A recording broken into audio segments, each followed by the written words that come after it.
মানে আমি সব কিছু আওয়ামী লীগের উপর দায় চাপিয়ে দিলাম, আমি সব কিছু ডক্টর ইউনূসের উপর দায় চাপিয়ে দিলাম। দায় তো চাপিয়ে দিতেই পারি, কিন্তু আমার সন্তানগুলা শিশুগুলা মারা যাচ্ছে, সেটা তো আমি রোধ করতে পারবো না। দ্রুত ভিত্তিতে আমরা কিন্তু সরকারের এই জায়গায় যথেষ্ট ঘাটতি দেখতে পাচ্ছি। এখন পর্যন্ত আমরা দেখছি না যে সরকার তার সব কাজ বন্ধ করে এইদিকে মনোযোগ দেয়া, যে আমাদের শিশুদেরকে বাঁচাতে হবে। আমরা দেখছি সরকার অন্যান্য কাজকে প্রায়োরিটি দিচ্ছে, তার কৃষক কার্ড, তার ফ্যামিলি কার্ড প্রায়োরিটি পাচ্ছে, খাল কাটা প্রায়োরিটি পাচ্ছে। ওয়েল, এটা প্রায়োরিটি পাচ্ছে, এটা পাওয়া উচিত। কিন্তু পাশাপাশি যে ইমার্জেন্সি জায়গাটা আপনাকে খেয়াল রাখতে হবে, যখন বন্যা হয়েছে, আগুন ধরেছে, আপনাকে সেটা প্রায়োরিটি। কিন্তু অনেক সময় আমরা কি করি, আমার নিয়মিত কাজ বন্ধ রেখে হলেও আমি আমার ইমার্জেন্সিটাকে দেখি। আর আপনি স্বাস্থ্য ব্যবস্থার কথা যেটা বলেছেন, আমাদের দেখেন স্বাস্থ্য খাতে বাজেট হচ্ছে এই প্রশ্নে আমি আপনার কাছে আবার আসবো। আচ্ছা, এটা স্বাস্থ্য খাত যে বিশাল ব্যাপার, যদি আনিস ভাই আপনাকে এই প্রশ্নটা করে, আসলে ভাইও বলছিলেন যে আসলে তড়িৎ যে ব্যবস্থা, বিভিন্ন জায়গায় বলা যায় 50,000-এর উপর দিয়ে গেলে সেখানে মহামারীর একটা বিষয় ঘোষণা করা হয়। সরকারের পক্ষ থেকে এ ধরনের কোনো ঘোষণা এখনো আসে নাই, তিনিও এটা অভিযোগ করেছেন। আপনার কি মনে হয় যে বর্তমান সরকার হামের মৃত্যুর জন্য দায়ী ব্যক্তিদেরকে আসে শাস্তির আওতায় আনবে? আনা তো উচিত, আনবে না কেন? তারা যদি দেখে যে তাদেরই দোষ, আমি তো সেটা বারবার বলছি, ইউনূস থেকে শুরু করে একেবারে ফিল্ড লেভেলে যারা ছিল সবার তদন্ত হোক, তদন্ত করে। এবং মঞ্জু ভাই খুব ভালো বলেছে, সংসদীয় কমিটি করলে এর থেকে তো পাওয়ারফুল কমিটি আর হয় না। সেখানে কমিটি করে এদেরকে মুখোমুখি করা, তাহলে আমরা আসলে দেখতে পাবো যে এইসব গালগল্প যেটা হচ্ছে যে শেখ হাসিনার আমলে হয়েছিল, তারপরে অমুক হয়েছিল, তমুক হয়েছিল, আরও পিছনে গেলে যে শায়েস্তা খান আমলে চলে যাবে, কিন্তু নিজেদের দায়িত্ব কি সেটা নিয়ে কোনো জবাবদিহিতা নাই। এবং ইমিডিয়েট পাস্ট সরকার যে যার কথা সমস্ত রিপোর্টে উঠে এসেছে, সমস্ত মানুষ বলতেছে, সেটা নিয়ে কোনো চুপ হয়ে আছে কেন? এটা কি খালু লাগে নাকি? কেন, কি কারণে তার বিরুদ্ধে কোনো ব্যবস্থা নেওয়া হবে না? কি কারণে যে দায়ী কর্মকর্তাদের বিরুদ্ধে ব্যবস্থা নেওয়া হবে না? এটা তো হওয়া উচিত। আর আপনি বলছিলেন যে মহামারী আকারে ধারণ করেছে, এগুলো কী করবে এখন? বিশেষ কোনো ইয়েতে ফিল্ড হাসপাতাল থেকে শুরু করে সেটা তো করা উচিত। সেটা তো মহাখালী তো আছে, একটা একটা আছে, বা এরকম আরও কিছু করা উচিত। কিন্তু মানে এটা কি বলেন যে বিশেষ জরুরি অবস্থা যদি জারি করে, হেলথ ইমার্জেন্সি, যদি এটা করে আবার সরকারি তরফ থেকেও ঝামেলা তৈরি হয়, তখন এই স্বাস্থ্য ব্যবস্থা সবগুলো ওই যে পুলিশ ইয়েদের আন্ডারে চলে যায়, মানে সমস্ত কর্মকাণ্ড হেলথ অফিসারদের পেছনে চলে যায়, বা তারা তখন পাওয়ারফুল হয়, বিশেষ যদি মহামারী ডিক্লেয়ার করে যদি কিছু করা হয়। তো আমার মনে হয় যে ওই প্রশাসনিক কী ব্যবস্থা নিল সেটা বিষয় না, বিষয়টা হচ্ছে যে যেই যে যে লোকগুলো মারা যাচ্ছে সেখানে কি ব্যবস্থা নেওয়া হচ্ছে, সেখানে প্রিভেন্টের অবস্থা কি, সেখানে কেন অতি আমরা যে জীবন রক্ষাকারী জিনিসগুলো দিতে পারছি না, যেগুলো মাস্ক অন্যান্য সংকটের কথা বলছে, হ্যাঁ আমি ওটার কথা বলতে চাচ্ছিলাম। তাহলে ওইগুলো কীভাবে প্রোভাইড করা যায় সেটা দেখতে হবে।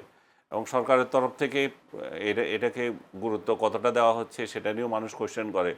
এই যে স্বাস্থ্যমন্ত্রী বারবার এই কথা বলে, সেই কথা বলে, ওনার কথার কোনো ইয়ে নেই, মানে মানুষ তো ওনার বক্তব্যে কাউকে বাঁচাতে চাচ্ছে এরকম বিষয়টা। আমি জানি না উনি কাকে বাঁচাতে চাচ্ছে, কোনো ওনার কথার কোনো আগামাথা পাচ্ছে না লোকজন। এগুলো বয়স হয়ে গেলে মনে হয় এরকম হয়ে যায়। আমি মনে করি যে এটা প্রধানমন্ত্রী নিজে এটা দৃষ্টি দেওয়া উচিত। আমি ওই দিন দেখলাম যে উনি একটা হসপিটালে 2 জন প্রতিনিধি পাঠিয়েছেন, 2 বাচ্চাকে নিয়ে, হয়তো যমজ বাচ্চা ছিল ওরা। আমি মনে করি যে প্রধানমন্ত্রী নিজে যদি কোথাও কোনো হসপিটালে যান, দেখেন, তাহলে এদের টনক নড়তে পারে, নতুবা নড়বে না। একদিক দিয়ে ইউনিসেফকেও কিছু করা যাচ্ছে না, এই সরকার বলবে যে আমার 3 মাস হয় নাই, আমাকে কেন দই করবা? তাহলে এই শিশুগুলো যে মারা যাচ্ছে তারা কি করবে? তাদের কি? আপনি দেখতে পাচ্ছেন যে এই যে কায়সার হামিদের মেয়ে মারা গেল, সবাই আমার মিডিয়া, সিভিল সোসাইটির লোকজন, সর্বস্তরের মানুষ এটা নিয়ে কান্নাকাটি করছে, অল্প বয়সে মারা গেল, এটাই স্বাভাবিক করাটা। কিন্তু এই যে 500 শিশু যে মারা গেল, সেটা নিয়ে কার কি আহাজারি দেখেছেন? মঞ্জু ভাই বলতেছেন যে আমরা তো আমাদের দল থেকে ব্যবস্থা নিয়েছি, আমি অ্যাপ্রিসিয়েট করি। মঞ্জু ভাই আজকে আরও একটা ভালো কাজ করেছেন, যে মিরপুরে মাজার হামলার প্রতিবাদে তার দল বড় ভূমিকা রেখেছে এবং ওইটা স্টেটমেন্ট দিয়েছেন, আমি দেখেছি। মঞ্জু ভাইকে সামনাসামনি না বলে অনলাইনে ইয়েতেই বললাম, আমি টেলিভিশনেই বললাম আপনি ভালো কাজ করেছেন। তো এই যে এখন প্রধানমন্ত্রী যদি এটাতে একটু উদ্যোগ নেন, তাহলে অন্যরাও আসবে। এবং যে রাজনৈতিক দলগুলো চুপ হয়ে আছে, ইউনূসের বিরুদ্ধে চলে যায়, আমরা যদি কিছু বলি এটা ইউনূস দায়ী হয়ে যাবে, জামাত ইসলাম কিছু বলে না এবং এনসিপি তো বলবেই না। তো এই যে এই যে দায়িত্ব এড়ানো, এই যে এবং এটা যদি টার্গেট করি আমি, এই যে হামের জন্য দায়ী ব্যক্তিটাকে, এই সরকার মাঝে মাঝে এই সরকারের বিরুদ্ধে বলতেছে, সরকারকে বলতেই পারেন, সরকারের যেহেতু দায়িত্বে আছে, কিন্তু মূল ঘটনার হোতা যে ইউনূস এবং তার গং, এদের নিয়ে কোনো কথা বলছে না। কারণ এটা যদি বলে ইউনূসের প্রতি যদি অ্যাকশন নিয়ে নেয় তাহলে কি হবে, এই কারণ ইউনূস ক্ষমতায় এসেছিল ওনাদের সবগুলোকে সেভ করার জন্য। বলছেন ইউনূসের বিরুদ্ধে অ্যাকশন নিলে কি হবে আসলে? ওনাদের গায়ে লাগবে তখন, কারণ ইউনূসে তো ওনাদেরকে ক্ষমতাবান করেছে, ইউনূসে তো ওনাদেরকে বিরোধী দল বানিয়েছে, নেতা বানিয়েছে, একটা নির্বাচনী কারসাজি করে পার্লামেন্টে নিয়ে গেছে। তো সবগুলো তখন ইয়ে লাগে না, একটা কৃতজ্ঞতাবোধ তো কমে যায় তখন, যে এত কৃতজ্ঞ থাকা তো বেইমানি হয়ে যায়। সরকার দলের কথা বলছে না বিরোধী দলের কথা বলছে? বিরোধী দল। আচ্ছা আচ্ছা, না কেন ডক্টর ইউনূসকে দায়ী করলে বা বিচারের আওতায় আনলে হতে সরকারকে আনতে হবে। কিন্তু ওনার আমি এটা বুঝাতে পারছি না, সরকার সবসময় চুপ থাকবে। সরকার এই যে বাণিজ্য চুক্তি করলো আমেরিকার সাথে, সরকার যদি এটা নিজে নিজে করতে যায় তখন আমেরিকা একটু বলবে যে তুমি কেন কথা বলো রে ভাই এটা নিয়ে, তোমার দেশের প্রধান বিরোধী দলগুলো আছে তারা কি কেউ বলছে? তারা তো বলে তোমার দেশের জনগণ কি কিছু বলছে? এখন তো জনগণ কাউ করলেও কিছু আসে যায় না, কারণ জনগণের প্রতিনিধিত্ব তো করে বড় দল যারা আছে তারাই করে। তো জনগণের প্রতিনিধি যে দলগুলো আছে তারা যদি চুপ করে থাকে, প্রধান বিরোধী দল যদি চুপ করে থাকে, তাহলে আমেরিকা কেন এই চুক্তি বাতিল করবে? এবং সরকার কোন মুখে বলবে যে এই চুক্তি আমার ভালো না, এটা বাতিল করো? সে একই কারণে একই বিষয়ে সরকারের রাজনৈতিক দলগুলোর তরফ থেকে যখন দাবি না উঠবে ইউনূসকে সাজা দাও এই অপকর্মের জন্য, তখন তো সরকার কিছু করবে না। সরকার তো জানে যে ইউনূস কার প্রতিনিধি, ইউনূস আমেরিকান প্রতিনিধি হিসেবে এখানে এসেছে, তাকে কিছু করা হলে তার আব্বারা আবার তার জন্য ধরবে। তো এই জন্যই তো এই সমস্ত ব্যবস্থা। মুজিবুর রহমান মঞ্জুর কাছে, মুজিবুর রহমান মঞ্জু অনেক ধরনের কথা বলছে, যদিও ইনকলাব মঞ্চের জাবের তিনি বলেছেন অনেক মায়েরা স্মার্টনেসের কারণে বুকের দুধ পান করান না শিশুদেরকে, সেই কারণে ইমিউনিটি গ্রো না হওয়ার কারণে হামের এই প্রাদুর্ভাব বেড়েছে। তিনি একটা মন্তব্য করেছেন। তিনি আবার স্বাস্থ্যসেবার খাত নিয়েও তিনি প্রশ্ন তুলেছেন, আমাদের দেশে 55 বছরও কেন স্বাস্থ্যসেবা উন্নয়ন হয়নি। আপনি কি মনে করেন কি আমাদের দেশের এই 55 বছরের স্বাস্থ্যসেবা খাতটা এখনও কেন দুর্বল? যেটা আমরা করোনার সময় দেখেছি, আইসিইউ সংকটে প্রচুর মানুষ এমনও কামনা করতে দেখেছি, এই রোগীটা মারা গেলে আমার মাটাকে আমি আইসিইউতে দিতে পারতাম, এইরকম কামনা করতে আমরা দেখেছি বিভিন্ন সময়। আমি নিজেও সেই ভুক্তভোগী আমার মাকে নিয়ে। তো এই যে এত বছর পরে স্বাস্থ্যসেবা খাত এখনও কেন দুর্বল, এখনও কেন বাংলাদেশের মানুষকে বিদেশে গিয়ে চিকিৎসা করতে হয়? প্রথমত জাবের কি বলেছে এটাকে আমি খুব বেশি গুরুত্ব দিতে চাই না, কারণ জাবের তো আর স্বাস্থ্য বিশেষজ্ঞ না। তবে ইন্টারেস্টিং ঘটনা হচ্ছে জাবের যে কথা বলেছে একই কথা কিন্তু স্বাস্থ্যমন্ত্রীও বলেছেন, যে ইমিউনিটি ফেল করেছে, মায়ের দুধ খাওয়াচ্ছে না, বা শিশুরা তাদের ইমিউনিটি লস করছে। আমাদের তো নানা কারণে ইমিউনিটি হারাচ্ছি আমরা। এটা তো আমরা সবচেয়ে বেশি ভুক্তভোগী করোনার সময় আমরা দেখেছি, কারণ আমাদের প্রপার প্রোটিন, প্রপার ভিটামিন এগুলোর যথেষ্ট ঘাটতি আমাদের আছে।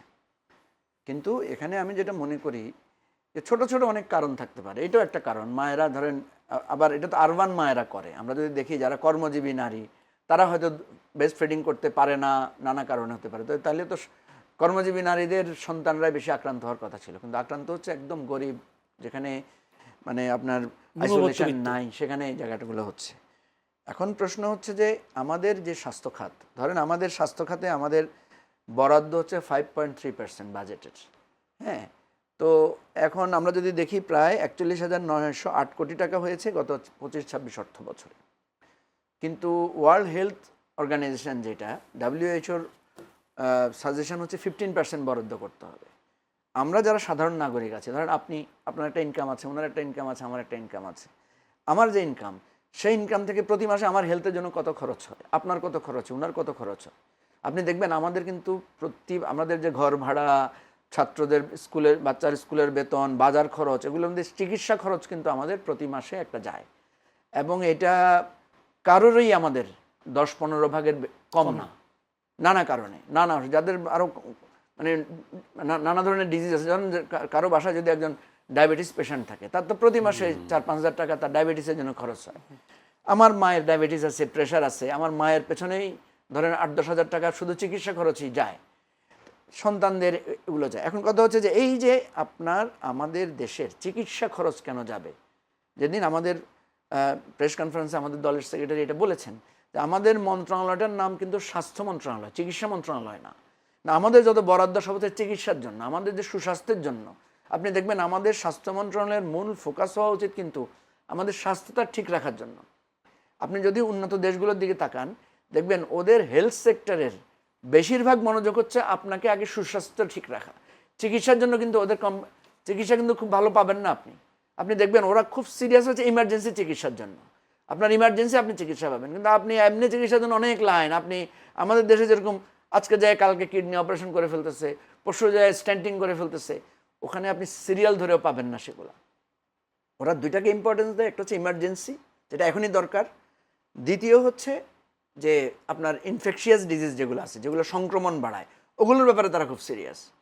আমাদের দেশে তো আপনি দেখবেন যে আপনি মানে আজকে যাচ্ছেন কালকে প্রতি হসপিটালে ওটিগুলো খালি পাওয়া যাচ্ছে না, কেবিন খালি নাই, সিরিয়াস লেভেলের।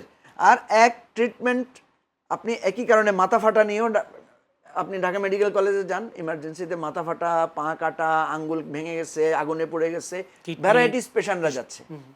তো এই ধরনের অনেক বিশ্লেষণধর্মী কথা আমরা বলতে পারবো যে আমাদের চিকিৎসা সেবাতে যেই রেফারেল সিস্টেম, যে আমি প্রথম আমার চিকিৎসার জন্য যাবো আমার লোকাল হেলথ সেন্টারে। এখন আপনি যদি আনিস আলমগীর ভাইকে জিজ্ঞেস করেন বা আমাকে জিজ্ঞেস করেন বা আমিও যদি আপনাকে জিজ্ঞেস করি যে আপনার লোকাল হেলথ সেন্টার কোনটা, আপনি কি জানেন? আমরা কিন্তু জানি না। এখন আমার অসুবিধা হইলেই আমি আমার পাশে যেটা বড় হসপিটাল আছে বা দামি হসপিটাল আছে সেখানে ফোন করছি, বা আমার যেখানে খাতির আছে আমি তাকে ফোন করতেছি। এই যে আমাদের সিস্টেম, আপনি তো উন্নত বিষয়টা পাবেন না। আপনার খালতো ভাই ডাক্তার বড়, তাকে আপনি দেখাইতে পারবেন না, আপনাকে আপনার লোকাল জিপিকে দেখাইতে হবে। আমার এক খুব পরিচিত বড় ভাই আছে, উনি ইংল্যান্ডে খুব বড় আই স্পেশালিস্ট। আমি ওনাকে বললাম যে আমার চোখে তো সমস্যা, আমার একটু ট্রিটমেন্ট করতে হবে। উনি বলছে যে ভাই আমি তো তোমাকে দেখতে পারবো না এবং আমি কোনো ট্রিটমেন্টও দিতে পারবো না, তোমাকে তুমি যে জায়গায় থাকতেছো ওখানে যায় যদি ইমার্জেন্সিতে দেখাইতে পারো, ওদের রেফারেন্সে যদি আমার কাছে আসতে পারো। আমাদের এখানে সিস্টেমটা নাই। আবার এটাও সত্য যে আপনি আমাদের দেশে যে ইমার্জেন্সি মানে যখন তখন যে চিকিৎসা করতে পারেন, এটাও আবার একটা সুবিধা আছে, বিদেশে এই সুবিধাটা পাবেন না।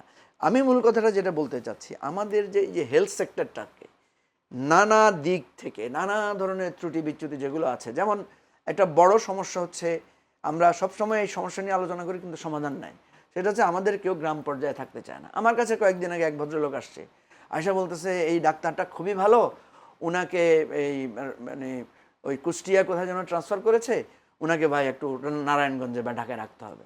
তো আমি ওনাকে জিজ্ঞেস করলাম খুব ভালো ডাক্তার? বলছে খুব ভালো ডাক্তার। তো আমি বললাম যে খুব ভালো ডাক্তার কি কুষ্টিয়ার লোকদের দরকার আছে না? খুব ভালো ডাক্তার কি খালি শুধু নারায়ণগঞ্জ আর ঢাকা শহরে থাকতে হবে? এই যে আমাদের জায়গাটা, যে উনি এত বড় ডাক্তার, উনি কুষ্টিয়ায় কি করবেন? উনি এত বড় ডাক্তার, উনি রাঙ্গামাটিতে কি করবেন? এইগুলো কিন্তু আমাদের জাতীয় সংকট। এটা আমি এখন আপনাকে বলছি, তো কালকে আমি হয়তো এখানে সুশীলভাবে বলছি, কিন্তু কালকে আমারই হয়তো কোনো আমার আত্মীয় থাকলে আমি কিন্তু তার জন্য তদবির করব। কথা হচ্ছে আমাদের রাষ্ট্র ব্যবস্থার প্রত্যেকটা জায়গায় সংস্কার দরকার হবে।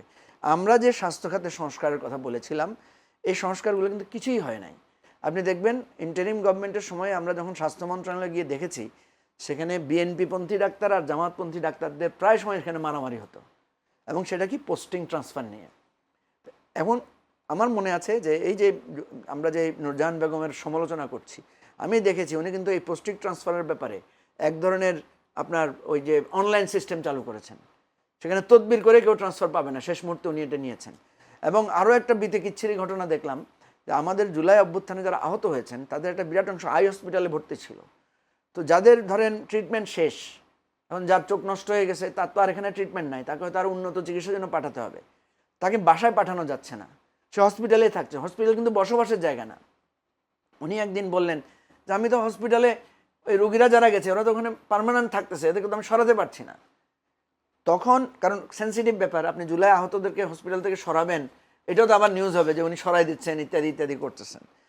এখানে আমাদেরকে অনেক কষ্ট হয়েছে ওই কাজগুলোতে পদক্ষেপ নিতে। আমরা ইন্টারিম গভর্নমেন্টের যে দুর্বলতাটা দেখি, যে তাদের যে একটা যেমন নির্বাচিত সরকারের যে একটা কর্তৃত্ব, নেতৃত্ব, বোল্ডনেস থাকে, ইন্টারিম গভর্নমেন্টের সেটা ছিল না, এবং সেটা করতে পারেন নাই ওনারা। এখন সেটার জন্য দায়ী কে? সেটার জন্য আমরাও যে কম দায়ী তাও না, কারণ আমরাও তো কথায় কথায় তাদের উপর চাপ সৃষ্টি করেছি, নানাজন চাপ সৃষ্টি করেছে। বিএনপির ডাক্তার আছে, জামাতের ডাক্তার আছে, এনসিপির ডাক্তার আছে, এবি পার্টির ডাক্তার আছে, সবারই তো দলবাজি আছে। এই সমস্ত জায়গায় আমি যেটা মনে করি যে আমাদের স্বাস্থ্য খাতে বরাদ্দ বাড়ানো দরকার, আমাদের ডাক্তারের চাইতে নার্স বেশি দরকার, প্রশিক্ষিত নার্স দরকার, আর এই লোকাল লেভেলের ট্রিটমেন্টের স্তরগুলো ভাগ করা দরকার। যে ফার্স্ট ট্রিটমেন্টটা কোথায় যাবে, আমার মাথা ফাটার হাতের আঙ্গুলের ব্যথার জন্য তো মঞ্জু ভাই, আমাকে ঢাকা মেডিকেলে যাওয়া দরকার না। 55 বছর পরে এসে কেন আমি এই কথা বলছি, লোকালে এটা বানানো দরকার, ওইটা বানানো দরকার। আপনাকে বলি, কেন আমরা আগে থেকে এগুলো আমাদের হেলথ চিন্তা সেক্টরের করিনি? এত কিছুর পরেও, এত দুর্নীতি, এত কিছুর পরেও 1/3 বাজেট গড়ে ফেরত আসে, খরচ করা যায় না। এই যে আপনাকে বললাম না 41,908 কোটি টাকা, এর 1/3 যদি ফেরত আসে বুঝেন এবারে, তাহলে কেন হয় না? অদক্ষতার জন্য, অযোগ্যতার জন্য ফেরত আসে। এটা তো শুধু ইন্টারিম গভর্নমেন্টের সমস্যা না, এটা আওয়ামী লীগ সময় দেখবেন, এরশাদ সময় দেখবেন, এই সমস্যাগুলো ছিল, বিএনপির সময় ছিল। এখন কথা হচ্ছে এমনি তো বরাদ্দ কম, তার উপর বরাদ্দকৃত টাকা খরচ করা শেষ হচ্ছে না। জি। এরপরে হচ্ছে এই যে আপনি যেটা খরচ করতেছেন তার মধ্যে 3 ভাগের 2 ভাগ যদি দুর্নীতি চলে যায়, আপনি করোনার সময় দেখছেন না, বালিশ কেনায় দুর্নীতি, পর্দা কেনায় দুর্নীতি, পাউরুটি আর কলা কেনায় দুর্নীতি, টিকা কেনায় দুর্নীতি, কি পরিমাণ পুকুর চুরি হয়েছে করোনাকালীন সময়ে। যে ডাক্তার কি সাবরিনা আর কি কি ওই যে জিকে নাম উঠলো না, এদের তো ভয়ানক দুর্নীতির তথ্য আমরা আসলাম। সারা পৃথিবীতে করোনার সময় মানুষ মানবিক হয়েছে, আর আমাদের এখানে মানুষ অমানবিক হয়েছে। সে তার খেসার দিতে হচ্ছে এখন শিশুদেরও। জনাব আনিস আলমগীর, আপনার কাছে আসলে কি সমাধান আমি চাইবো? যে বিগত 55 বছর আমরা স্বাস্থ্য খাতকে এত শক্তিশালী করতে পারিনি, আমরা বিশ্বাস করে আমাদের স্বাস্থ্য খাতে, আমাদের হাসপাতালে দৌড়াবো, আমি ভালো চিকিৎসা পাবো, আমাকে বিদেশে ছোটাছুটি করতে হবে না, যেটা কায়সার আহমেদ নিজেই বলেছেন, নিজেই ভুক্তভোগী তিনি। কেন এমন হয়েছে বিগত 55 বছর স্বাস্থ্য খাতকে আমরা উন্নত করতে পারলাম না কেন? আমি এটা জবাব দিচ্ছি আপনাকে। তার আগে মঞ্জু ভাইকে যে কোশ্চেনটা করেছিলেন একটা ছেলের রেফারেন্স দিয়ে, যে ওই যে জাবের, হ্যাঁ আপনার ইনকিলাব মঞ্চের জাবের, এগুলো হচ্ছে যে এই যে ইউনুসের আরেকটা উইং, এগুলা ইউনুসকে রক্ষা করার জন্য বিভিন্ন জায়গায় বিভিন্ন উইং আছে। উগ্র মৌলবাদী উইংয়ের নেতৃত্ব দেয় এরা। এরা বাংলাদেশের নারীদেরকে দায়ী করছে এখন হামের জন্য। কি দায়ী? যে তারা মায়ের দুধ খাওয়ায় না। এবং মঞ্জু ভাই তো বললেন কীভাবে উচ্চশিক্ষিত মায়েদের ছেলেরা তো হচ্ছে না, আক্রান্ত হচ্ছে না। তো তার মানে কি বস্তিতে যারা আছে তারা শিল্পা শেঠি হইতে চায় ওই মহিলাগুলা? এই সমস্ত ফালতু বয়ান দিয়ে আসলে সব কিছুতে আড়াল করা এবং ইউনুসকে সেভ করা। এখানে আরেকটা জিনিস দেখেন, এই উগ্র মৌলবাদীরা কী করেছে। 2019 সালে যখন মাতুয়াইলে শেখ হাসিনা সরকার আমল, তখন যে একটা মিল্ক ব্যাংক করেছিল, যে এটা করা হয়েছিল এই জন্যই যে ওই সময় মায়েরা দুগ্ধ ওইখানে ডোনেট করবে। ডোনেট করার উদ্দেশ্য হচ্ছে অপরিণত, অসুস্থ এবং মাতৃহীন নবজাতক যারা আছে তারা যাতে এটা প্রসেস, মানে ওই দুধগুলো যারা প্রসেস করা থাকবে ওইখান থেকে নিয়ে তারা যাতে খেতে পারে। এবং এটা শিশু মাতৃ স্বাস্থ্য ইনস্টিটিউট এটাকে ওরা বন্ধ করে দিয়েছে। ভাই, এক মহিলা আরেক মহিলার সন্তানকে দুধ দেবে? আমাদের নবী সাল্লাল্লাহু আলাইহি ওয়াসাল্লাম মাতৃদুগ্ধ পান নাই, তারপরে ধাত্রীর বা যে ওনাকে যারা খাইছে, এটা তো ধর্মও মানে না। এরা এটা বন্ধ করে দিয়েছে। আজকে এখন মায়া কান্না কাটতেছে। তো এই অনেকগুলো শিশু তো এরকমও হতে পারে। কারা বন্ধ করলো? কারা? মৌলবাদীরা। কেন ওরা কিভাবে বন্ধ করলো? কারণ হসপিটাল এটা উদ্যোগ নিছে, তাহলে মৌলবাদীরা বন্ধ করলো কিভাবে? হসপিটালওয়ালারা কেন এটা, মানে না, এটা একটা আলাদা ইনস্টিটিউট করছিল, একটা ইন্টারিম গভর্নমেন্টের সময়, ইন্টারিম গভর্নমেন্ট না, এটা শেখ হাসিনার সময়। এরা এটা হইতে দিব না, এগুলো না জায়েজ। শেখ হাসিনার সময় মৌলবাদীদের এত শক্তি আসলো করতে? শেখ হাসিনা তো মৌলবাদীদের ভয় পাইতো, ভয় পাইতো, এটা করছে। আপনি খোঁজ নেন না, আপনি ইউটিউব দেখেন, এটা ইন্টারেস্টিং বিষয়টা, এটা দেখতে হবে। বন্ধ করে দিচ্ছে। আর এরা এখন লেকচার দিচ্ছে ইয়ের জন্য। এই মৌলবাদীগুলো তো এই যে ওয়াজে টিকার বিরুদ্ধে কথা বলে, এরা কোনোদিন এগুলো নিয়ে কথা বলছে যে টিকার বিরুদ্ধে কেন কথা বলতেছো? এবং এরা এই টিকার পক্ষে কোনো ক্যাম্পেইন করার কথা বলে? মসজিদে মাদ্রাসায় তো আজে বাজে কত ইস্যু নিয়ে কথা বলে, এদের নারীদের ইস্যু নিয়ে ওদের মাথা ব্যথা অত কিছু। এই যে শিশু মারা যাচ্ছে এবং টিকা দেওয়ার ক্ষেত্রে এবং সরকারের যে ক্যাম্পেইনগুলো, যেই সরকারই থাকুক, যখন যেই সরকারই থাকুক, যে বিভিন্ন ক্যাম্পেইন, এই ক্যাম্পেইনগুলো তো হুজুররা করতে পারে, ইমামরা তো করতে পারে, এরা এগুলো করে। এগুলো দুনিয়ার কী সমস্ত ইস্যু নিয়ে মাথা ঘামায়, যেটা নিয়ে কারো মাথা ব্যথা নাই। সমাজের কোনো মাথা ব্যথা নাই, অথচ খুতবা বা আদার্স এগুলো কিন্তু সমসাময়িক বিষয় নিয়ে কথা করার বলার কথা, কথা আলোচনা ছিল। করার কথা। আর আপনি পরবর্তী যে কোশ্চেনটা করলেন যে কেন আমাদের স্বাস্থ্যখাত উন্নত হচ্ছে না, প্রধান উন্নতি হচ্ছে না চুরির জন্য, চুরিদারি, এবং আমাদের চিন্তাতে আছে, আমাদের পলিসিগত জিনিস আছে। আর আমাদের পলিসি যারা নির্ধারণ করবে তারা এটাতে করছে না, যাতে আমাদের শিক্ষা ব্যবস্থা যেরকম ধস নেমেছে, যারা এগুলো চিন্তা করবে তাদের ছেলেমেয়েরা বাইরে পড়তেছে, তারা এই দেশে শিক্ষা নিয়ে কোনো মাথা ব্যথা তাদের নাই। ঠিক এদের এই লোকগুলোরও কোনো কথা মাথা ব্যথা নাই, কারণ এরা তো কিছু হলে বাইরে চিকিৎসা নিতে পারে, তাদের টাকা আছে। তো বাংলাদেশি চিকিৎসা নিয়ে তাদের মাথা ব্যথা না, এবং সবচেয়ে বড় মাথা ব্যথা যার থাকার কথা যে সরকারের, সেই সরকারের প্রধান উপদেষ্টা বলেন, প্রধানমন্ত্রী বলেন, রাষ্ট্রপতি বলেন, এরা সরকারের টাকায় যায় বাইরে বাইরে চিকিৎসা নেয়। হ্যাঁ, এখনো রাষ্ট্রপতি বাইরে চিকিৎসা নিচ্ছেন, তো নিজের পয়সায় তো নিচ্ছেন না, উনি রাষ্ট্রের টাকায় নিচ্ছেন। সো সবগুলো এরা, আপনি যদি একটা আইন করতে পারেন যে এরা চিকিৎসা নিবে, কারণ চিকিৎসার অধিকার তো সবার আছে, আপনার এখানে নেবো, আমার টাকা আছে আমি বাইরে নেবো, নেন, কিন্তু সরকারি টাকায় চিকিৎসা নিতে পারবেন না, সরকারি টাকায় বিদেশেও যেতে পারবেন না, বিদেশে চিকিৎসা নিতে পারবেন না, দেখবেন যে আপনি অর্ধেক ঠিক হয়ে গেছে। এবং বাংলাদেশে বিশেষায়িত হসপিটালগুলো করছে, শেখ হাসিনা একটা করে গেছে পিজি হাসপাতালের পাশে, সেটা তো অকামা পড়ে রয়েছে, অথচ এটা কত লাক্সারিয়াস একটা হসপিটাল করেছিল। কিন্তু এই লাক্সারিয়াস হসপিটালে শেখ হাসিনা নিজেও চিকিৎসা নেন নাই, ওনার রাষ্ট্রপতিও নেন নাই, ওনার মন্ত্রীরাও নেন নাই, বা নিলেও আমরা সেগুলো কোনোদিন দেখি নাই, প্রচার দেখি নাই যে এই একটা হসপিটাল হয়েছে, সেটা এত ভালো, আসো সবাই চিকিৎসা নাও।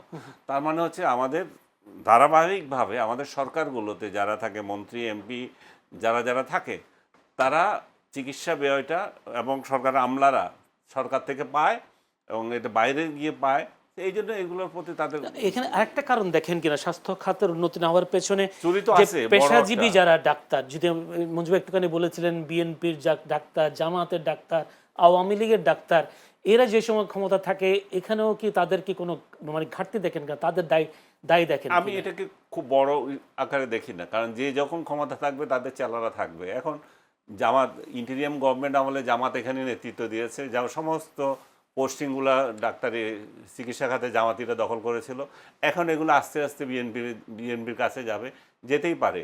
এবং যে একজন ডাক্তার হয়েছে সে তো আর অদক্ষ ব্যক্তি হিসেবে ওখানে যায় নাই, দক্ষতার যারা ঘাটতি আছে সেগুলো তারা দেখবে, তাদের বিশেষজ্ঞ, তাদের সিনিয়র যারা আছে, তাদের নীতি নির্ধারণের পর্যায়ে যারা আছে, তারা তো এমন একটা ইনস্টিটিউশন, এমন একটা ফালতু লোকের হাতে দেবে না। সো তারা ওইটুকু কনসিডারেশন থাকে। হয় কি আমি এই পোস্টটা আমি নেব, ওই পোস্টটা আমি নেব, কামড়াকামড়ি থাকবে। এই কামড়াকামড়ি সব সময় ছিল, এটা নতুন কিছু না। আমি মনে করি না যে শুধুমাত্র এটার কারণে হচ্ছে, আমি মনে করি যে পলিসিগত দিক থেকে এতে ঝামেলা আছে। সরকারের পলিসিতে আসল সমস্যা, ডাক্তারদের না। ডাক্তার পলিসিগত, ডাক্তার কি করবে, একটা ডাক্তার 1800 রোগীর তার মাথা পিছু আছে, এবং ডাক্তারদেরও মারাতে হবে। মঞ্জু ভাই যেটা বললেন, সংগঠন করার একটা তো ইতিহাস আমাদের আছে। লেজুর ভিত্তি তো আপনার সাংবাদিকরাই করে। আপনি সামনে আপনারা এই দাবি করেন যে সরকার এটা কোনো সংগঠন দরকার নাই, এই সংগঠন নির্ধারিত করে দেখ, এটা আওয়ামী লীগ সাংবাদিক, এগুলো বিএনপি সাংবাদিক, জামাতি সাংবাদিক, এনসিপি সাংবাদিক, এনসিপি আছে কিনা আমি জানি না, এগুলো এনসিপি আর জামাতে একই। তো এইভাবে যদি হয়ে থাকে তাহলে আলাদা আলাদা দেখা যায় তো প্রত্যেক সংগঠনে তো তাই আছে। এটা নিয়ে দৌড় দিয়ে লাভ নাই, কারণ সাংবাদিকতা যেখানে নিরপেক্ষতার 100% থাকার কথা, তারাই একটা সরকারি দলের দালালি করে, জামাতের দালালি করে, বিএনপির দালালি করে, অন্য সংগঠনগুলো তো কিছুই না। সে দালালি করলে তো এটা ওই সেক্টরের উপর এফেক্ট হচ্ছে না তেমন ভাবে। জি।